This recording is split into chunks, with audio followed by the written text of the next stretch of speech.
पहला सवाल कि क्या शेख हसीना को अब सच में फांसी पर लटकना होगा, और दूसरा सवाल ये कि क्या भारत शेख हसीना को बांग्लादेश भेजने के लिए तैयार होगा। आइए आज के इस वीडियो में इन दोनों सवालों का जवाब जानने की कोशिश करते हैं।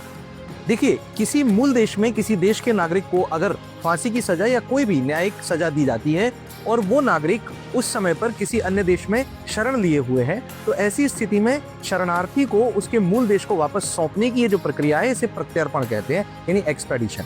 और दो देश जो होते हैं उनके बीच में एक प्रत्यर्पण की संधि होती है, यानी एक्सट्राडिशन की ट्रीटी।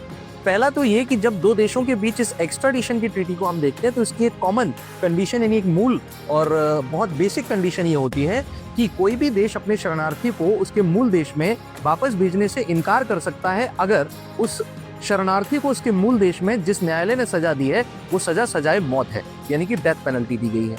लेकिन जब भारत और बांग्लादेश की हम बात करते हैं तो इनके बीच में जो एक्सट्राडिशन की ट्रीटी साइन की गई वो 2013 में साइन की गई। अब यहाँ इस ट्रीटी की कुछ इंपॉर्टेंट कंडीशंस हैं जिसे हमें पहले जान लेना चाहिए।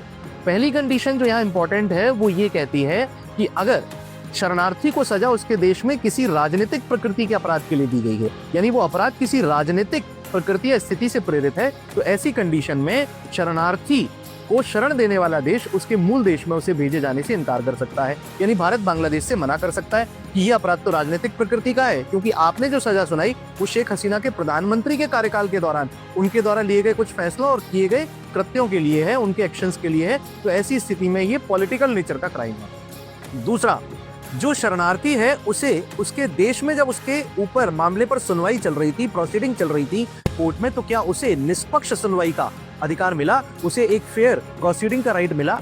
कहने का मतलब क्या वो शरणार्थी उस समय उस कोर्ट में था और उसने अपना पक्ष रखा, या उसकी तरफ से किसी वकील ने या किसी अन्य कानूनी प्रतिनिधि ने उसका पक्ष रखा। तो ऐसी कंडीशन में देखा जाए तो जब ये सुनवाई चली तब पूरे समय शेख हसीना भारत में एक निर्वासित प्रधानमंत्री के तौर पर रह रही हैं, यानी शरण लिए हुए हैं। तो शेख हसीना को निष्पक्ष सुनवाई का पूरा अधिकार नहीं मिला। भारत इस शर्त पर भी उनके प्रत्यर्पण के लिए मना कर सकता है।